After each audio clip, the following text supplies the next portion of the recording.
Hello, learners. I hope you must be preparing for your competitive exams.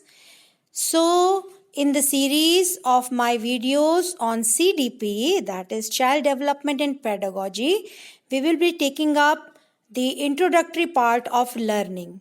अधिगम क्या होता है, लर्निंग क्या होता है, पहले ये जानते हैं, उसके बाद हम और वीडियोस के द्वारा और डिटेल में समझेंगे. So let us understand first what does learning mean. So as you can see, learning has been defined by various educationists and psychologists. तो बहुत सारे जो परिभाषाएं हैं जो टेट में, सी टेट में, इवन जो बीएड और बीए एजुकेशन के सिलेबस हैं, डीएलएड है, बीएलएड है, इन सब में ये टॉपिक कवर होता है. तो आप अगर इसको समझेंगे, जानेंगे, तो आपको हर जगह ये काम आने वाला है. So it's very important. So as you can see, the first definition is given by Gates which says learning is a process of improvement. यानी कि अगर आपको सुधार करना है, अगर आपको इम्प्रूव करना है, तो इस प्रक्रिया को ही सीखना कहते हैं. And on the other hand Skinner says learning is a process of progressive behaviour adaptation. यानी कि हम जो आगे बढ़ रहे हैं उसमें हम अपने व्यवहार को किस प्रकार से सामंजस्य के रूप में आगे बढ़ाते हैं, उसी प्रक्रिया को लर्निंग कहते हैं. यानी कि उत्तरोत्तर सामंजस्य की प्रक्रिया को. जब हम जीवन में आगे बढ़ते हैं, व्यवहार परिवर्तन होता है, बिहेवियरल चेंज होता है, ये जो हमसे एक्सपेक्टेड बिहेवियरल चेंज होता है, that is learning. And through learning only we have this behavioural change. Similarly, Thorndike says कि लर्निंग क्या होता है? It is selecting appropriate response and connecting it with the stimulus. जब भी हम सीखते कैसे हैं, थॉर्नडाइक कहते हैं कि हमारे सामने एक स्टिमुलस आता है और फिर उसके अकॉर्डिंग हम रिस्पॉन्स दिखाते हैं. That means we get a stimulus और स्टिमुलाई, जिसको हम उत्प्रेरक भी कहते हैं, और उसी के हिसाब से हम अनुक्रिया करते हैं, हम रिस्पॉन्स देते हैं. सो ये इसी के द्वारा हम लर्न करते हैं. इसी में उन्होंने अपना क्लासिकल कंडीशनिंग और ऑपरेंट कंडीशनिंग की बात करी थी. सो थॉर्नडाइक के अनुसार उपयुक्त अनुक्रिया के चयन तथा उत्तेजना से जोड़ना. वहीं गिलफोर्ड क्या कहते हैं? It is change in behaviour resulting from behaviour. यानी कि जो हमारा व्यवहार है और फिर प्रक्रिया के दौरान जब वो व्यवहार हम दर्शाते हैं, उसी के दौरान जब व्यवहार में फिर से परिवर्तन आता है, वही लर्निंग है. That is known as the behavioural change here. So learning is related to behavioural change. वहीं गिलफोर्ड की बात को मद्देनजर रखते हुए वही बात गैरेट भी कहते हैं. गैरेट कहते हैं कि जो व्यवहार होता है उसका हम संगठन करते हैं, उसको हम ऑर्गेनाइज करते हैं, एक प्रॉपर सीक्वेंस में रखते हैं कि हमको कैसे किसी समाज में, किसी समूह में हमें व्यवहार दिखाना है. That is what Garrett says. And Woodworth ने क्या कहा? It is process of acquiring new knowledge and new responses. जैसे कि अभी थॉर्नडाइक ने कहा कि रिस्पॉन्स के द्वारा ही हम सीखते हैं, जो हम अनुक्रिया करते हैं किसी उस उत्प्रेरक के एवज में. Whenever we give any response, whenever we give any reaction to an action, then it becomes a source of learning, it becomes a source of new knowledge. तो हम नया कुछ सीखते हैं. वहीं जॉन वॉटसन कहते हैं कि बिहेवियरल चेंज अकर्स. यानी कि लर्निंग में क्या होता है? लर्निंग में व्यवहार परिवर्तन होता है. क्रो एंड क्रो कहते हैं कि it is the acquisition of knowledge, habits and attitudes. यानी कि ज्ञान का, आदतों का व अभिवृत्तियों का अर्जन, हम इनको पाते हैं, इनको एक्वायर करते हैं. हम लर्निंग के दौरान हमें ज्ञान भी मिलता है, उस ज्ञान से हम आदतें भी सीखते हैं और हम उसी के अनुसार एटीट्यूड भी डेवलप करते हैं, अभिवृत्तियाँ भी विकसित करते हैं.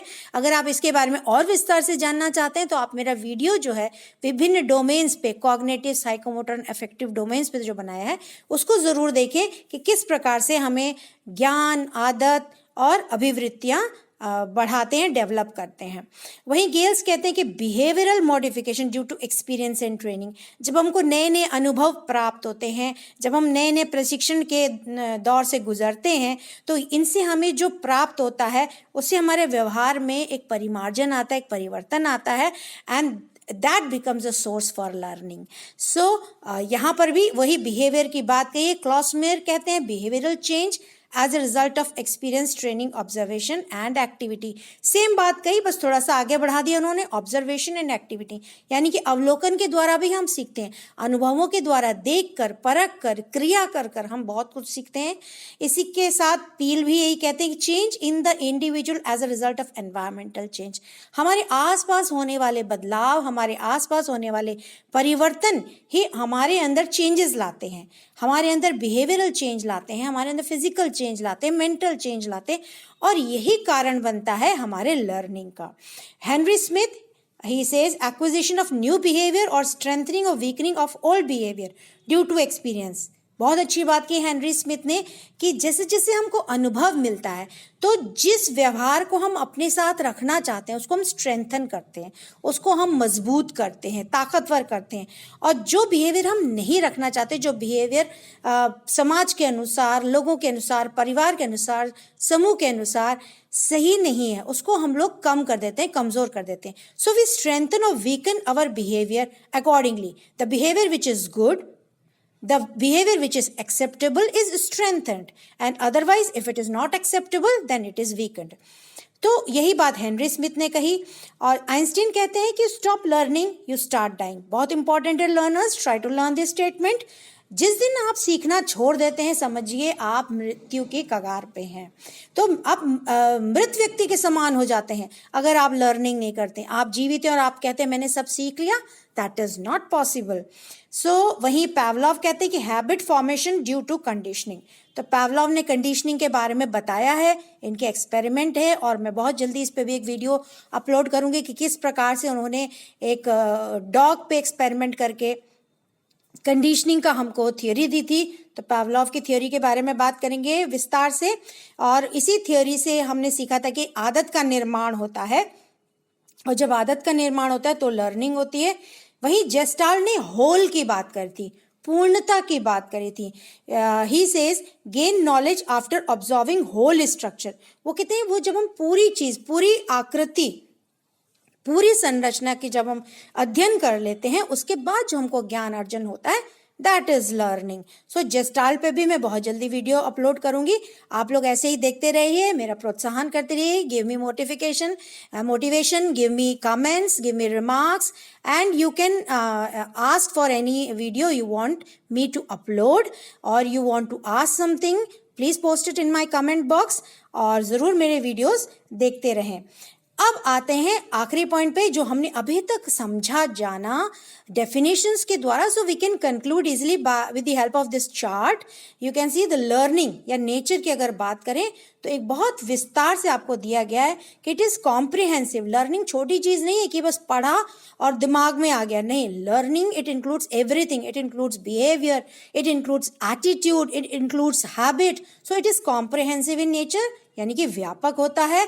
इट कैन बी पॉजिटिव और नेगेटिव। लर्निंग हमेशा पॉजिटिव नहीं होती, नेगेटिव भी हो सकती है, नकारात्मक भी हो सकती है। जैसे बच्चे चोरी करना भी सीख सकते हैं, धूम्रपान करते हैं, तो ये जो लर्निंग होती है नेगेटिव लर्निंग होती है। गुस्सा करना, लड़ाई करना, झगड़ा करना, so all these things are negative, these are also learned during the behaviour modification.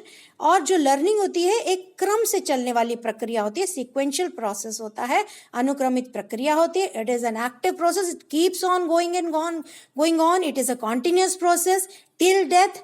तो ऑब्वियस सी बात है सक्रिय प्रक्रिया है और किसी न किसी उद्देश्य से की जाती है। लर्निंग इज ऑलवेज पर्पसफुल, और जैसे मैंने कहा आजीवन चलने वाली, लाइफ लॉन्ग चलने वाली। और लर्निंग हमारे पर्यावरण, वातावरण और अनुवांशिकता से बहुत ज़्यादा प्रभावित होती है।